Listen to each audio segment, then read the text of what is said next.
Sesungguhnya Fir'aun telah berbuat sewenang-wenang di muka bumi dan menjadikan penduduknya berpecah belah. Dia bertindak semena-mena, lalim, melampaui batas, lebih mementingkan kehidupan dunia dan berpaling dari ketaatan Rob yang Maha Tinggi.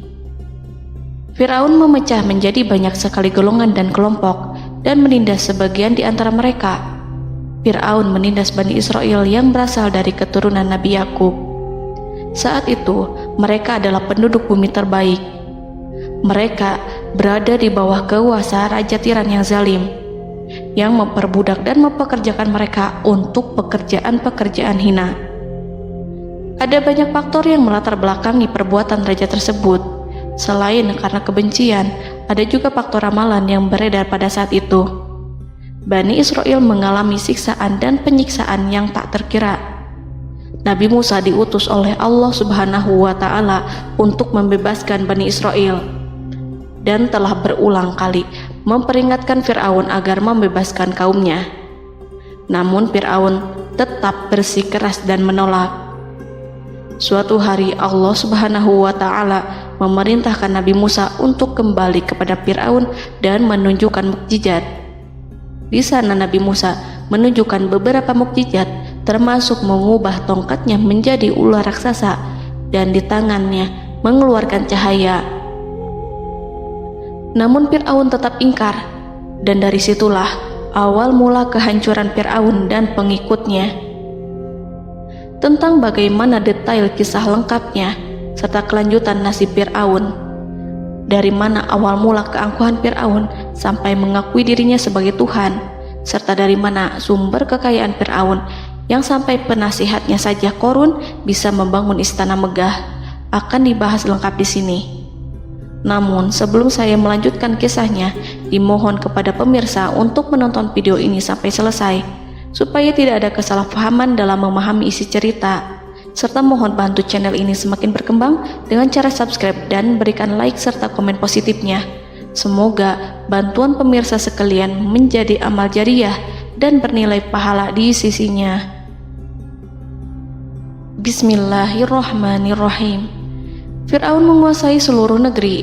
Seiring dengan makmurnya negeri Mesir, kekuasaan Fir'aun semakin hari semakin bertambah. Fir'aun berkuasa tanpa ada yang berani menentang, dan dia membuat keputusan sesuka hatinya. Bahkan dengan kesombongannya, dia sampai berani mengaku sebagai Tuhan. Gelar Fir'aun Raja Mesir kuno punya pengaruh besar yang diyakini sebagai seorang yang bertanggung jawab untuk melindungi dunia pada saat itu.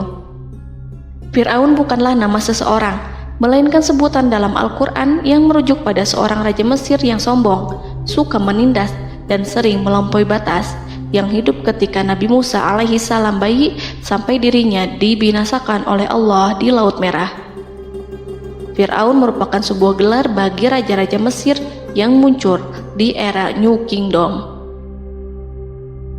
Pendapat Syekh Abdurrahman As-Sadi mengatakan bahwa Fir'aun merupakan gelar yang diberikan kepada raja-raja Mesir, sebagaimana Raja Babil disebut Namrud, Raja Habasyah disebut An-Najasyi, Raja Yaman disebut Al-Qil, atau Raja Persia yang disebut Kisra, penguasa Roma yang dijuluki Kaisar.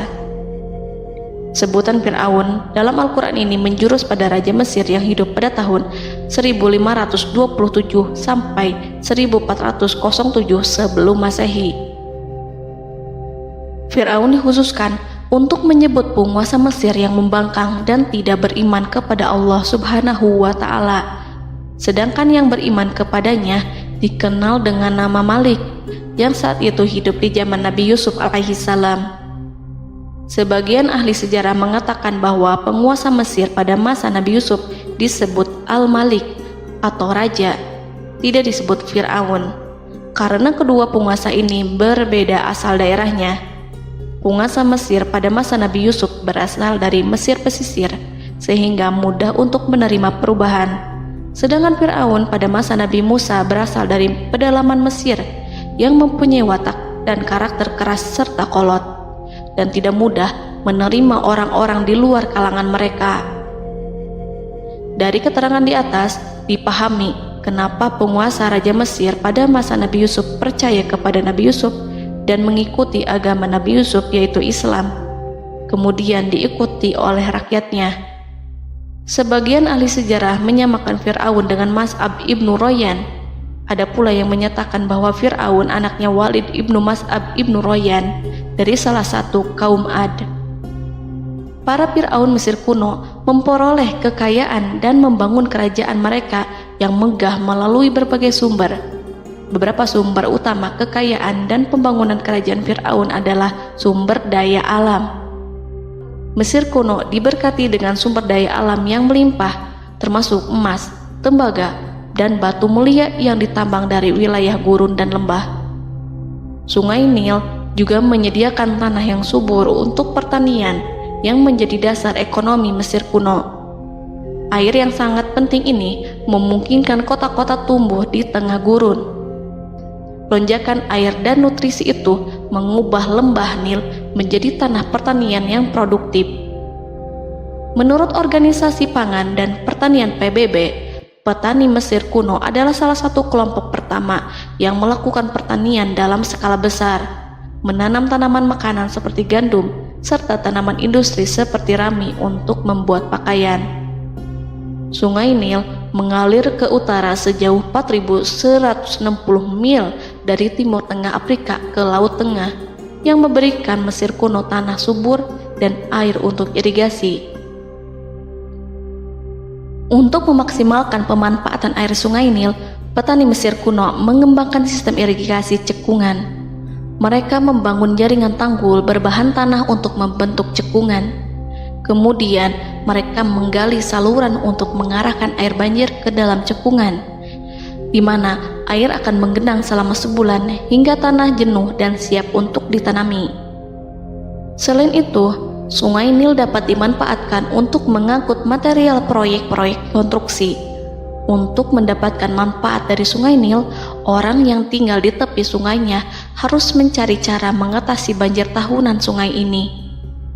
Untuk memprediksi apakah mereka akan menghadapi banjir yang bisa mengakibatkan panen buruk, orang Mesir kuno membangun nilometer atau pilar batu dengan tanda menunjukkan tingkat air. Mereka mengembangkan keterampilan dan teknologi baru dari pertanian hingga pembuatan perahu dan kapal. Sungai Nil juga merupakan rute transportasi penting karena memainkan peran sentral dalam peradaban Mesir kuno. Orang Mesir menjadi ahli dalam membangun perahu dan kapal untuk mengangkut berbagai barang, termasuk ternak, sayuran, ikan, roti, dan kayu. Mesir kuno memiliki perdagangan yang berkembang dengan wilayah Afrika Timur dan Tengah serta Mediterania Timur. Perdagangan ini tidak hanya mencakup barang-barang mewah, tetapi juga bahan pangan dan bahan baku. Fir'aun juga memiliki semua tanah di Mesir dan mengumpulkan pajak dari rakyatnya. Raja Fir'aun juga memperlakukan rakyat dengan kejam tanpa belas kasihan. Ia memeras pajak yang tinggi dan menjadikan kaum Bani Israel sebagai budak kerajaan. Mereka juga menerima upeti dari negara-negara yang dikalahkan atau ingin menjaga hubungan baik dengan Mesir. Bahkan Fir'aun juga memiliki proyek konstruksi untuk membangun struktur megah seperti piramida, kuil, dan monumen yang tidak hanya menunjukkan kekuasaan dan kekayaan mereka, tetapi juga berfungsi sebagai pusat administrasi dan agama. Proyek-proyek ini seringkali menggunakan tenaga kerja dari rakyat yang bekerja selama musim banjir. Kekayaan dan kerajaan megah Fir'aun merupakan hasil dari pengelolaan sumber daya yang efisien, eksploitasi sumber daya alam, dan kebijakan ekonomi yang cerdas. Ini semua mencerminkan kemajuan teknologi, organisasi sosial, dan kekuatan politik Mesir kuno. Kekayaan para Fir'aun Mesir kuno memang sangat luar biasa dan telah menjadi topik penelitian dan kekaguman selama berabad-abad. Fir'aun juga dikenal karena kehidupan mewah mereka.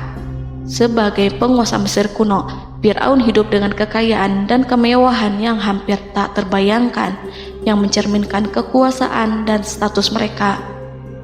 Mereka menghiasi diri mereka dengan aksesoris yang rumit dan gemerlap, serta mengenakan simbol otoritas dan kekuasaan tradisional. Dan Allah memberikan kepada Fir'aun berupa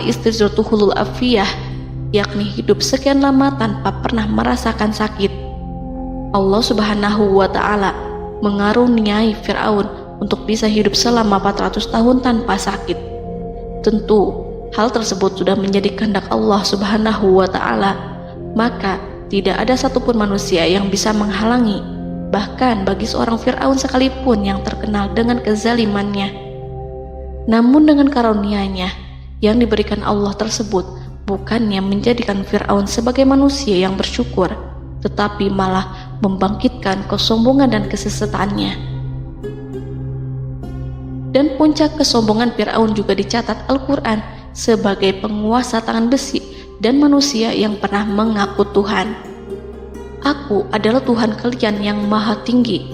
Quran Surat An-Najiat ayat 24. Fir'aun hidup selama 446 tahun. Selama hidupnya, Fir'aun memiliki tubuh yang sehat dan bugar tanpa pernah mengalami sakit, meski hanya berupa pusing atau flu sekalipun. Fir'aun bahkan tidak pernah merasakan kelelahan. Fir'aun tidak pernah merasakan perihnya lapar, kerongkongannya tidak pernah tersentuh panasnya dahaga. Seandainya dalam semalam saja Fir'aun dilanda sakit berupa pusing atau demam, maka ia akan sibuk untuk mengurus dirinya sendiri dan tidak berpikiran untuk mengaku bahwa ia adalah Tuhan. Hal ini pun dijelaskan dalam kitab Ihya Ulumuddin Al-Qut Al-Qulub oleh Imam Al-Ghazali. Sesungguhnya yang menyebabkan Fir'aun sampai berani mengatakan, "Aku adalah Tuhan kalian yang maha tinggi." Hal ini disebabkan karena ia mengalami masa sehat dalam hidupnya yang begitu lama. Kekejaman Raja Fir'aun diikuti dengan kesombongannya. Ia enggan bersyukur atas kemakmuran yang dianugerahkan Allah Subhanahu wa Ta'ala. Ia justru menjadikan negeri Mesir penuh dengan kemusyrikan. Sungguh, dia Fir'aun termasuk orang-orang yang berbuat kerusakan, dan kami hendak memberi karunia kepada orang-orang tertindas di bumi, dan hendak menjadikan mereka pemimpin dan menjadikan mereka orang-orang yang mewarisi bumi. Dan kami teguhkan kedudukan mereka di bumi, dan kami perlihatkan kepada Fir'aun dan Haman bersama bala tentaranya apa yang selalu mereka takutkan dari mereka. Surat Al-Qasas ayat 1-6. Haman yang merupakan penasihat dan sekaligus pelaksana proyek pembangunan menara untuk Fir'aun yang ikut berkontribusi dalam kesesatan Fir'aun, dan dia juga yang menjadi aktor utama atas kezaliman Fir'aun yang nantinya memberikan nasihat kepada Fir'aun dan mendorongnya untuk menolak ajaran Nabi Musa alaihi salam. Faktor yang mendorong Fir'aun melakukan tindakan keji ini adalah Bani Israel yang mempelajari suatu hal yang mereka riwayatkan dari Ibrahim, bahwa suatu saat nanti akan lahir seorang anak Bani Israel yang akan menghancurkan kekuasaan Raja Mesir. Berita gembira ini terjadi saat insiden antara Sarah, istri Nabi Ibrahim alaihissalam, dengan Raja Mesir yang saat itu berniat jahat terhadap Sarah. Namun Allah menjaganya. Berita gembira ini santer terdengar di antara Bani Israel. Kaum Kipti juga membicarakan berita ini, hingga sampailah juga ke telinga Fir'aun. Sebagian amir dan orang-orang dekat Fir'aun menyampaikan hal itu kepadanya saat tengah berbincang pada malam hari.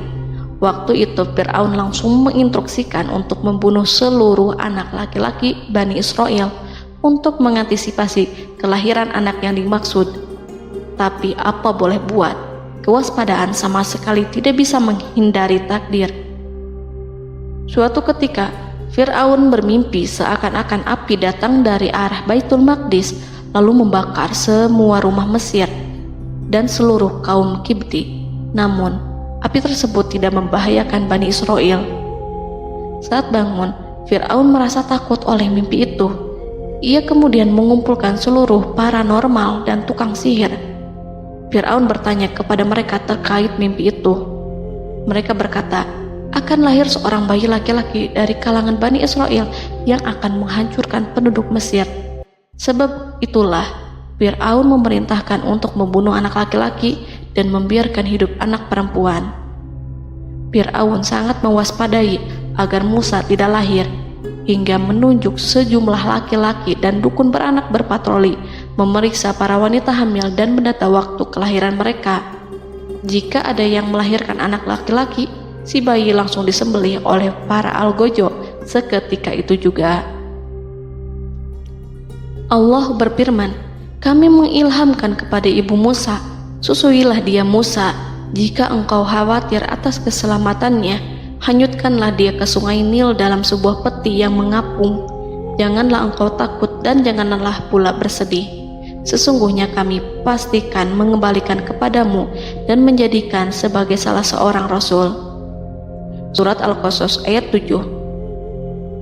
Pada saat itu, ibu Musa yang bernama Ayah Rika, ada juga yang menyebut Ayah Zakat, merasakan kesedihan yang amat dalam dan sudah mengantisipasi sejak pertama kali mengandung Musa. Kehamilannya ini memang tidak terlihat. Harun lahir pada tahun ketika hukuman mati bagi lelaki tidak berlaku, sementara Musa lahir pada tahun di mana bayi laki-laki harus dibunuh. Saat melahirkan, ibunya mendapat ilham agar Musa kecil diletakkan di dalam peti yang diikat dengan tali. Rumahnya tepat di hulu sungai Nil. Ia menyusui Musa, kemudian ketika khawatir pada seseorang, ia meletakkan Musa di peti itu, lalu dilepaskannya ke lautan, sementara talinya tetap dipegang. Setelah semua orang pergi, ia tarik kembali peti itu. Namun suatu hari, ibu Musa melepaskan peti itu, tetapi dia lupa tidak mengikatnya dengan tali, sehingga peti berisi Musa kecil itu hanyut bersama aliran sungai Nil hingga melintas tepat di depan istana Fir'aun. Selir-selir Fir'aun itu memungut peti dalam kondisi tertutup rapat. Mereka tidak berani membukanya. Peti itu kemudian diletakkan di depan istri Fir'aun, Asiyah binti Muzahim. Ada pendapat yang mengatakan bahwa Asiyah berasal dari Bani Israel dari keturunan Musa. Saat membuka penutup peti dan menyingkap tirai penutupnya, Asiyah melihat wajah Musa kecil memancarkan sinar-sinar nubuah kemuliaan. Begitu melihatnya, Asiyah langsung jatuh hati dan sangat mencintainya. Saat Fir'aun tiba, ia berseru, "Apa ini?" Kemudian ia memerintahkan untuk menyembelihnya, tetapi sang istri meminta agar bayi tersebut diberikan kepadanya. Sang istri berkata, "Dia adalah penyejuk mata hati bagiku dan bagimu." Fir'aun menimpali, "Iya, bagimu, tapi bagiku tidak. Aku tidak memerlukan bayi itu." Petaka memang selaras dengan tutur kata. Kata-kata istri Fir'aun, mudah-mudahan dia bermanfaat kepada kita. Allah memberikan manfaat yang ia harapkan. Di dunia, Allah memberikan hidayah padanya melalui sosok Musa, dan di akhirat, Allah menempatkan dia di surganya karena Musa. Atau kita ambil dia menjadi anak. Keduanya pun mengadopsi Musa karena mereka berdua tidak punya anak. Perkataan Asiyah ini diabadikan dalam Al-Quran surat Al-Qasas ayat 9. Dan berkatalah istri Fir'aun, "Ia adalah penyejuk mata hati bagiku dan bagimu. Janganlah kamu membunuhnya. Mudah-mudahan ia bermanfaat kepada kita atau kita ambil ia menjadi anak." Sedangkan mereka tidak menyadari. Dalam ayat ini Allah Subhanahu wa Ta'ala berfirman yang artinya, sedangkan mereka tidak menyadarinya. Ibnu Katsir menjelaskan maksud dari ayat ini, mereka tidak mengetahui apa yang dikehendaki Allah, bahwa di tangan anak itulah terjadinya kehancuran masa depan Fir'aun dan bala tentaranya. Mereka tidak mengetahui hukuman besar Allah yang dikehendaki terhadap Fir'aun dan pasukannya. Mereka tidak tahu bahwa Allah menakdirkan mereka untuk memungutnya. Saat Musa tinggal di kediaman Fir'aun, pihak keluarga ingin menyusuinya. Namun Musa tidak mau menerima susu wanita manapun. Ia juga tidak mau makan, hingga mereka dibuat bingung karenanya. Mereka berusaha sebisanya untuk memberi Musa makan, namun Musa tidak mau. Seperti yang Allah sampaikan dalam surat Al-Qasas ayat 12. Dan kami cegah dia Musa menyusu kepada perempuan-perempuan yang menyusuinya sebelum itu. Mereka kemudian mengirim Musa bersama para dukun beranak dan sejumlah wanita ke pasar. Mungkin Musa mau menyusu pada seorang wanita di sana. Saat semua orang berdiri di hadapan Musa, saudari Musa melihatnya. Ia tak memperlihatkan sikap seakan-akan mengenal bayi yang sebenarnya adalah adiknya. Mereka kemudian pergi bersama saudari Musa itu ke kediaman Musa. Musa kecil kemudian digendong ibunya untuk menyusui bayi itu. Bayi yang tidak lain adalah anaknya sendiri, langsung menyusu dengan lahap. Melihat hal itu, mereka merasa sangat puas dan gembira. Mereka pun melaporkan peristiwa yang sangat menggembirakan itu kepada Asia. Asia meminta agar perempuan yang tidak lain adalah ibunya Musa itu untuk menetap bersamanya dan memohon kebaikan serta kesediaannya. Namun, perempuan itu menolaknya seraya berkata, "Sesungguhnya aku mempunyai suami dan anak-anak yang tidak bisa aku tinggalkan. Akan tetapi, aku siap melakukan jika bayi itu dibawa kepadaku ke rumahku." Akhirnya Asia mengutus ajudan kerajaan untuk menyerahkan bayi itu kepada ibunya Musa untuk disusui secara rutin. Asia kemudian memberikan berbagai macam fasilitas kepada ibu Musa berupa biaya nafkah sehari-hari, pakaian-pakaian bagus, dan beberapa hadiah istimewa yang lainnya sebagai kompensasi upah menyusui bayi itu. Akhirnya Musa kecil kembali ke pangkuan ibunya dan berada di bawah asuhannya. Allah telah menyatukan kembali bayi yang bernama Musa itu dengan ibunya sendiri. Fir'aun tidak akan menyangka jika Allah telah mempersiapkan sesuatu yang besar lewat kehadiran Musa kecil di kerajaannya. Sang Raja bengis lagi terpedaya oleh banyaknya pasukan yang dimiliki, kekuasaan, dan luasnya kerajaan yang maha agung yang tak terkalahkan, dan takdirnya tak bisa ditentang. Allah telah memutuskan bahwa bayi itu yang dia dan pengikutnya waspadai keberadaannya itu hingga dengan bengis membunuh banyak sekali nyawa yang tak terhitung jumlahnya. Padahal anak tersebut justru tumbuh dewasa di kediamannya, di atas kasurnya, memakan makanannya dan meminum yang ada di rumahnya. Fir'aun sendiri justru mengadopsi dan merawat serta mengasuhnya tanpa menyadari rahasia besar di balik itu. Anak itu yang membuatnya binasa di dunia dan akhirat karena menentang kebenaran yang nyata yang ia sampaikan kepadanya. Nabi Musa tumbuh dan hidup sebagai salah seorang dari keluarga kerajaan hingga mencapai usia dewasanya, di mana ia memperoleh asuhan dan pendidikan sesuai dengan tradisi istana. Allah Subhanahu wa Ta'ala mengaruniakannya hikmah dan pengetahuan sebagai persiapan tugas kenabian dan risalah yang diwahyukan kepadanya. Musa tumbuh menjadi seorang pemuda yang mempunyai fisik dan akhlak yang kuat. Allah anugerahkan kepada Musa kesempurnaan tubuh dan kekuatan jasmani. Musa juga menyadari bahwa dia hanyalah anak angkat. Tidak setetes pun darah Fir'aun mengalir padanya, dan bahwa ia keturunan Bani Israel yang ditindas dan diperlakukan sewenang-wenang oleh Fir'aun dan kaumnya. Maka dia berjanji kepada dirinya sendiri akan menjadi pembela bagi kaum-kaum yang lemah yang tertindas. Kekuatan fisik Nabi Musa memang tidak bisa diragukan. Itu terbukti pada saat Nabi Musa mampu mengangkat batu penutup sumur seorang diri, padahal batu itu hanya bisa diangkat oleh 10 orang laki-laki. Peristiwa kedua saat perkelahian antara Bani Israel dan orang Kipti atau kaumnya Fir'aun, suku asli Mesir. Saat orang Israel meminta pertolongan kepada Musa untuk mengalahkan orang Kipti, Musa menghampiri orang Kipti tersebut. Dengan tangan terkepal, Musa meninju orang Kipti dan matilah musuhnya itu. Orang Kipti hanya mati karena pukulan itu. Musa tidak sengaja dan tidak bermaksud untuk membunuh orang Kipti. Musa hanya berniat membuatnya jera. Dan karena peristiwa itulah Nabi Musa pergi meninggalkan Mesir karena Musa takut terhadap Fir'aun dan tentaranya yang akan membunuhnya. Karena jika mereka tahu bahwa Musa membunuh orang Kipti demi membela salah seorang Bani Israel, akan membuat Fir'aun dan pengikutnya mencurigai bahwa Musa memang berasal dari Bani Israel, dan pada akhirnya akan memicu sebuah permasalahan besar. Dan Dan pada waktu yang sudah ditentukan oleh Allah, sekitar 10 tahun Nabi Musa meninggalkan Mesir. Pada akhirnya Allah mengamanahkan dia sebagai seorang rasul.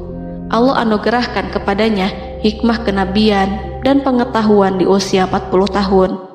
Allah perintahkan Musa kembali ke Mesir untuk menghadapi Fir'aun dan mengajak dia mengakui Tuhan semesta alam.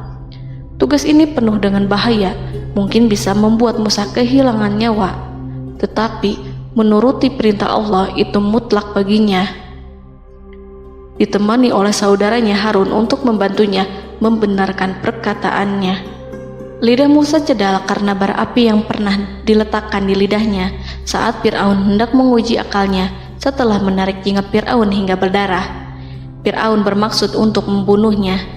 Asia mengkhawatirkan Musa lalu berkata, dia masih kecil. Fir'aun kemudian menguji Musa dengan meletakkan buah dan bara api di hadapannya. Musa kecil hendak bermaksud meraih buah-buahan, tetapi tangannya dialihkan oleh malaikat. Lalu Musa mengambil bara api dan ia letakkan di lidahnya. Lidahnya cedal karena bara api ini. Musa meminta kepada Allah agar kekakuan yang ada di lidahnya dihilangkan sebagian, sebatas agar kata-katanya bisa dipahami, dan tidak meminta untuk dihilangkan secara total, karena para rasul hanya meminta sebatas yang diperlukan. Pergilah kamu kepada Fir'aun, karena dia benar-benar telah melampaui batas, maka berbicaralah kamu berdua kepadanya dengan kata-kata yang lemah lembut. Mudah-mudahan dia sadar atau takut. Quran Surat Toha ayat 42-43. Ini merupakan sifat santun dan kasih sayang serta rahmat Allah terhadap makhluknya, meski Allah mengetahui kekafiran dan kesewenang-wenangan dan kesombongan Fir'aun. Bersama Harun, Musa mendatangi Fir'aun setelah menemui beberapa rintangan yang lazim ketika akan menemui raja pada waktu itu. Pertemuan Musa dan Harun juga dihadiri oleh beberapa anggota pemerintahan dan penasihat. Bertanyalah Fir'aun kepada mereka berdua, siapakah kalian berdua ini? Musa menjawab, kami Musa dan Harun adalah pesuruh Allah agar kamu membebaskan Bani Israel dari perbudakan dan penindasanmu dan menyerahkan mereka kepada kami agar mereka menyembah kepada Allah dengan leluasa dan menghindari siksaanmu. Fir'aun segera mengenal Musa dan berkata kepadanya, bukankah engkau Musa yang sudah kami asuh sejak bayimu dan kami asuh dalam istana sampai usia remajamu dan mendapat pendidikan serta pengajaran yang menjadikan engkau pandai? Dan bukankah engkau yang melakukan pembunuhan terhadap diri daripada seorang dari golongan kami? Sudahkah engkau lupa terhadap itu semua dan tak ingat akan jasa kami kepadamu? Musa menjawab, bahwasannya engkau telah mengurus aku sejak kecil. Itu bukanlah jasa yang dapat kamu banggakan, karena jatuhnya aku pada tanganmu akibat dari kekejaman dan kezalimanmu tatkala engkau memerintah, agar orang-orangmu menyembelih setiap bayi laki-laki yang lahir, sehingga ibuku membiarkanku mengapung di sungai Nil dan aku dipungut oleh istrimu, sehingga selamatlah aku dari pengejaranmu dan penyembelihanmu. Dan kebaikan yang engkau sebutkan itu sebanding dengan perlakuanmu terhadap sebuah suku bangsa besar, yaitu Bani Israel secara keseluruhan, karena engkau telah menindas dan menjadikan mereka budak-budak untuk melayanimu. Dan mengenai pembunuhan itu merupakan kehilafanku, lalu aku lari darimu karena aku takut kepadamu. Namun peristiwa itu merupakan rahmat dan hikmah yang terselubung bagiku, sebab dalam perantauanku setelah aku melarikan diri dari negerimu ini, Allah Subhanahu wa Ta'ala mengaruniakanku dengan hikmah ilmu dan mengutus aku sebagai rasul. Maka dalam rangka tugasku sebagai rasul, datanglah aku kepadamu atas perintah Allah untuk mengajak engkau dan kaummu untuk menyembah Allah dan meninggalkan kezaliman serta penindasanmu terhadap Bani Israel yang kau pekerjakan dan perbudak mereka untuk melakukan pekerjaan dan melayanimu. Fir'aun bertanya, siapakah Tuhan yang engkau sebut-sebut itu, hai Musa? Adakah Tuhan di atas bumi ini selain aku yang patut disembah dan dipuja? Musa menjawab, iya, yaitu Tuhanmu dan Tuhan nenek moyangmu, serta Tuhan alam semesta. Fir'aun bertanya, siapakah Tuhan alam semesta itu? Musa menjawab, ialah Tuhan langit dan bumi, dan segala yang ada di langit dan di bumi. Berkatalah Fir'aun kepada para penasehatnya dan para pembesarnya, sesungguhnya Rasul yang diutus kepada kamu ini adalah seorang yang gila. Kemudian ia balik bertanya kepada Harun dan Musa, siapakah Tuhan kamu berdua? Akulah Tuhanmu yang paling tinggi. Surat An-Najiat ayat 23-24. Dan Fir'aun berkata, wahai para pembesar kaumku, aku tidak mengetahui ada Tuhan bagimu selain aku. Quran Surat Al-Qasas ayat 38. Fir'aun menentang, padahal ia tahu bahwa ia adalah hamba yang diatur, dan Allah lah yang menciptakan dan memberi bentuk rupa. Dan mereka mengingkarinya karena kezaliman dan kesombongannya, padahal hati mereka meyakini kebenarannya. Maka perhatikanlah bagaimana kesudahan orang-orang yang berbuat kerusakan. Quran Surat An-Naml ayat 14. Fir'aun beralih memakai kekuasaan dan wibawa yang ia miliki. Fir'aun berkata, jika engkau menyembah Tuhan selain aku akan memasukkanmu ke dalam penjara. Musa berkata, apakah engkau akan melakukan itu sekalipun aku tunjukkan kepadamu suatu bukti yang nyata? Fir'aun menjawab, tunjukkanlah sesuatu yang nyata itu. Maka Musa melemparkan tongkatnya. Tiba-tiba tongkat itu menjadi ular besar, dan Musa mengeluarkan tangan dari dalam bajunya. Tiba-tiba tangan itu menjadi putih bercahaya. Saking ketakutannya hingga membuat Fir'aun terkena diare. Dalam sehari lebih dari 40 kali buang air. Namun Fir'aun sebagai raja yang mengaku Tuhan tentu tidak akan begitu saja menyerah kepada Musa, walaupun telah diperlihatkan 2 mukjizat. Bahkan Fir'aun berkata kepada kaumnya yang dikhawatirkan terpengaruh oleh mukjizat Musa, bahwa apa yang dilakukan Musa merupakan sihir, dan Musa Harun adalah ahli sihir yang datang dengan maksud menguasai Mesir. Salah satu penasehatnya, yaitu Haman, mengusulkan agar mengumpulkan semua ahli sihir dari berbagai penjuru kerajaan untuk bertanding mematahkan sihir Musa, yang tanpa pikir panjang Fir'aun setujui. Fir'aun pun berkata kepada Musa, apa yang kau bawa ini adalah sihir. Kami akan melawanmu dengan sihir yang sama. Fir'aun pun kemudian meminta Musa untuk bertemu pada waktu dan tempat yang disepakati, dan langsung disetujui Nabi Musa tanpa ragu sedikit pun. Inilah salah satu tujuan terbesar Musa untuk memperlihatkan ayat-ayat hujah dan bukti-bukti nyata Allah di hadapan halayak ramai. Dengan berbekal pertolongan Allah, Musa yakin akan menang melawan para ahli sihir itu.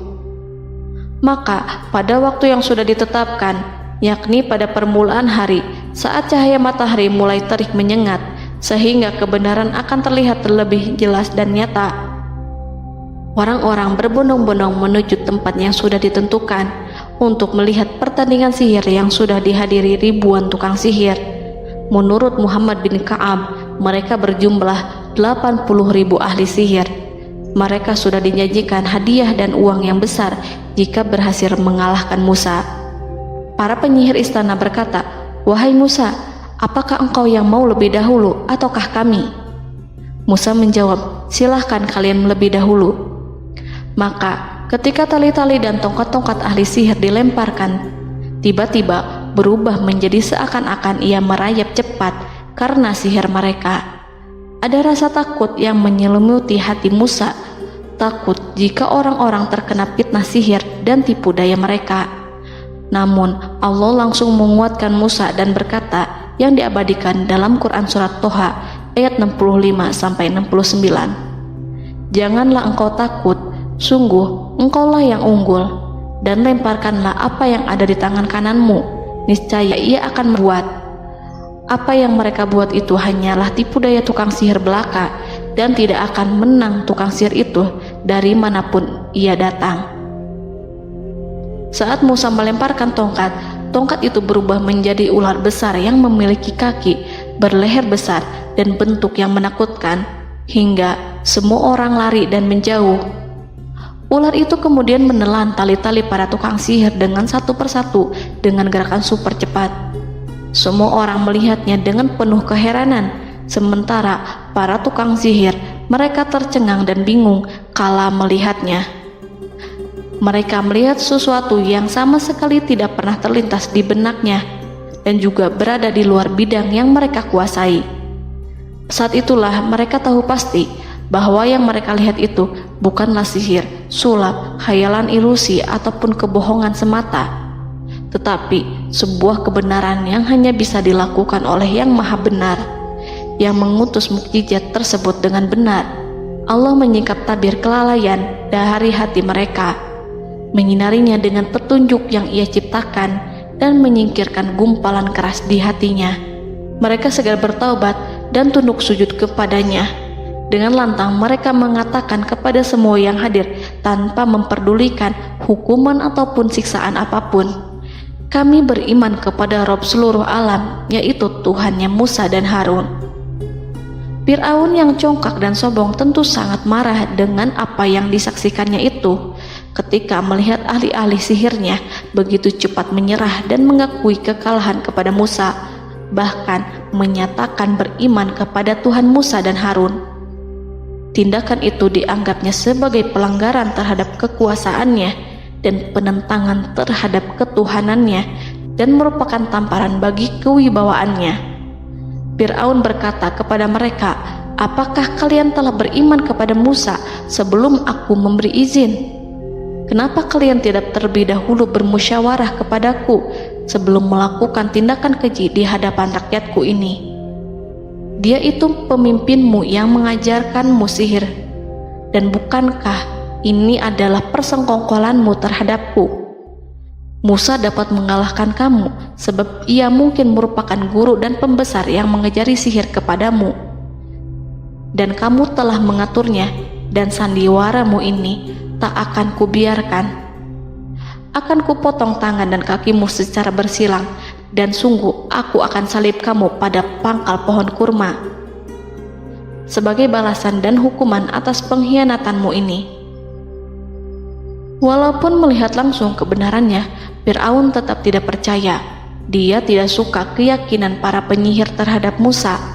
Para penyihir itu yang telah mengakui keimanan mereka kepada Allah tak merasa gentar ataupun takut, karena ketika para tukang sihir itu sujud, mereka melihat rumah dan istana-istana di surga yang telah dipersiapkan untuk mereka. Semuanya dirias untuk menyambut kedatangan mereka. Karena itu, mereka tidak peduli dengan ancaman Fir'aun. Setelah peristiwa kekalahan penyihir Fir'aun dengan mukjizat Nabi Musa itu, Fir'aun serta penasihat dan para pembesarnya, termasuk Haman, merencanakan penindasan yang lebih kejam untuk kaum Bani Israel dan merencanakan pembunuhan terhadap Nabi Musa. Fir'aun khawatir jika gerakan Musa tidak diapatahkan akan mengancam kerajaan dan kewibawaannya yang mengaku sebagai Tuhan. Walaupun sudah diingatkan oleh orang mukmin dari kalangan keluarga Fir'aun agar tidak membunuh Nabi Musa dan menyuruh kembali menuju jalan yang benar dan mengingatkan kepada akibat yang buruk yang akan didapati nanti, namun Fir'aun dan penasihatnya tetap berada pada kesesatan. Sebagai balasannya, Allah menghukum Fir'aun dan penduduknya dengan kekeringan dan penyakit yang bertahun-tahun karena menolak Rasulnya. Mereka dilanda banjir bandang, darah yang bercampur dengan seluruh air yang ada. Setiap kali mereka akan mengambil air, baik air sumur ataupun air sungai Nil, pasti akan berubah menjadi darah segar. Serbuan belalang pun tidak bisa mereka hindari. Belalang menghinggapi tanaman hingga tak menyisakan satupun buah, daun ataupun rumput. Serangan hama dan wabah katak juga mengerumuni mereka hingga berjatuhan di makanan, wadah-wadah, sampai-sampai ketika ada yang membuka mulut untuk makan ataupun minum, pasti ada katak yang jatuh di situ. Semua hukuman itu hanya menimpa Fir'aun dan pengikutnya, sama sekali tidak menimpa Nabi Musa dan Bani Israel. Namun mereka tidak belajar ataupun berubah, mereka tetap saja kafir dan hanyut dalam kejahatan. Setiap kali Allah timpakan hukuman kepada Fir'aun dan pengikutnya, mereka bersumpah dan berjanji kepada Musa untuk beriman. Namun ketika hukuman itu dihilangkan, mereka ingkar janji berpaling dan kembali kepada keburukan seperti sedia kala. Dari semua penderitaan ini, Allah perintahkan Musa membawa pengikutnya keluar dari Mesir, memulai perjalanan berbahaya antara hidup dan mati. Setelah mengetahui keberangkatan Nabi Musa dan Bani Israel, Fir'aun bersama tentaranya bergerak untuk membantai mereka. Dengan pasukan besar yang berjumlah lebih dari 1.600.000 personil, ditambah 100.000 ekor kuda berwarna hitam legam, Fir'aun berhasil mengejar rombongan Nabi Musa yang saat itu berjumlah 600.000 prajurit di pantai Laut Merah saat matahari terbit. Pasukan Fir'aun mengepung mereka dari semua arah.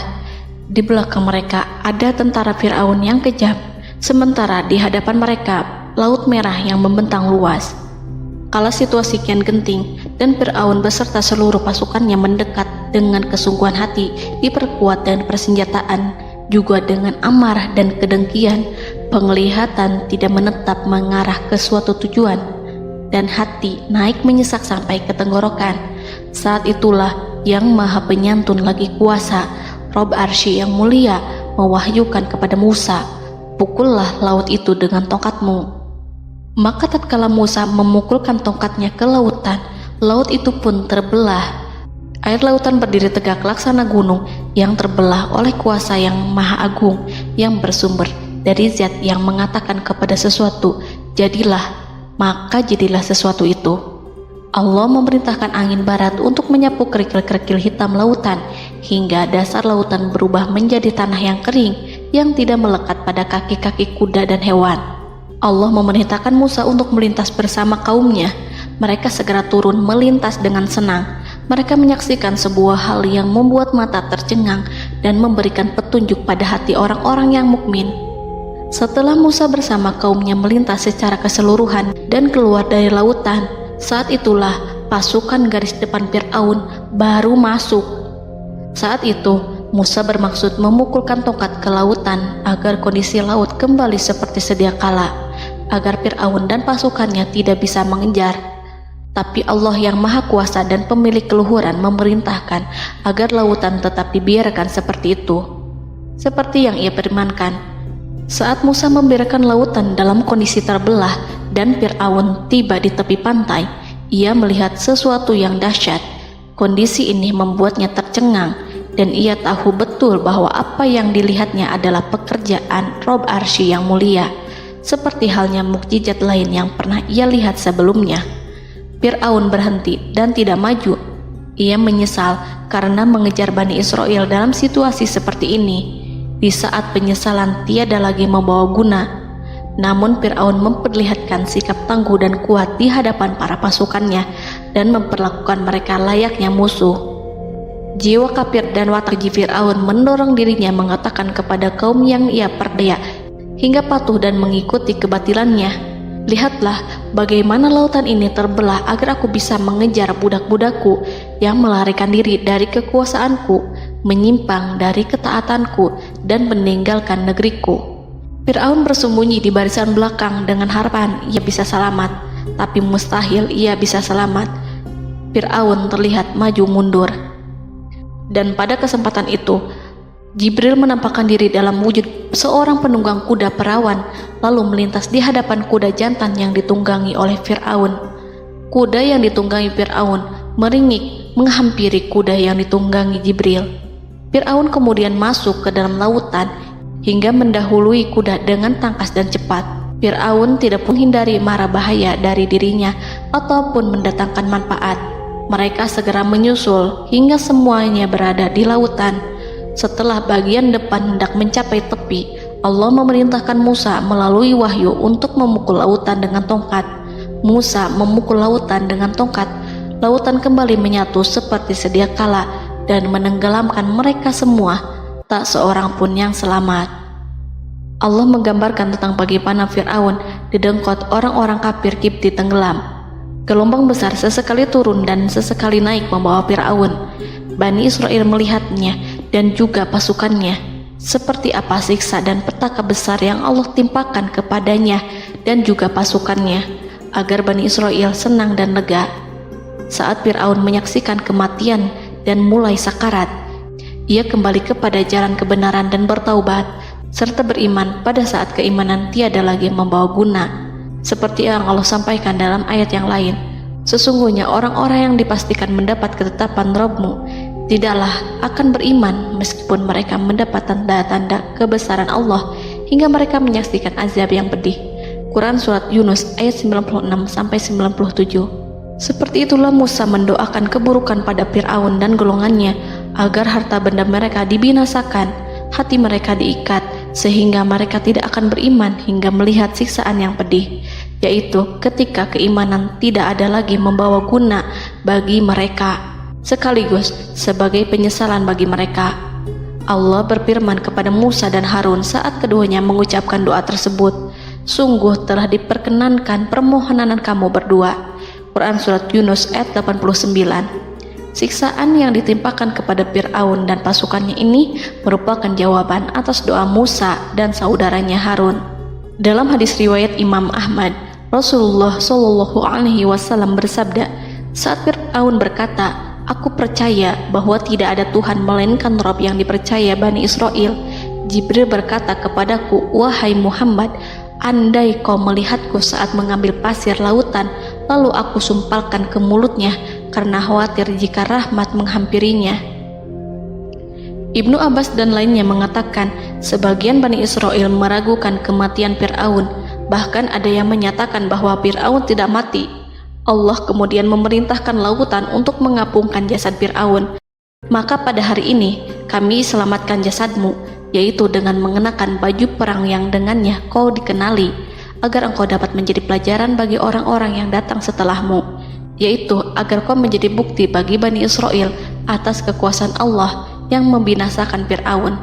Karena itu, sebagian salaf membaca, kemungkinan yang dimaksud adalah kami menyelamatkan jasadmu beserta baju perangmu agar kau menjadi pelajaran bagi orang-orang setelahmu dari kalangan Bani Israel, dan mereka tahu bahwa kau telah binasa. Wallahu a'lam.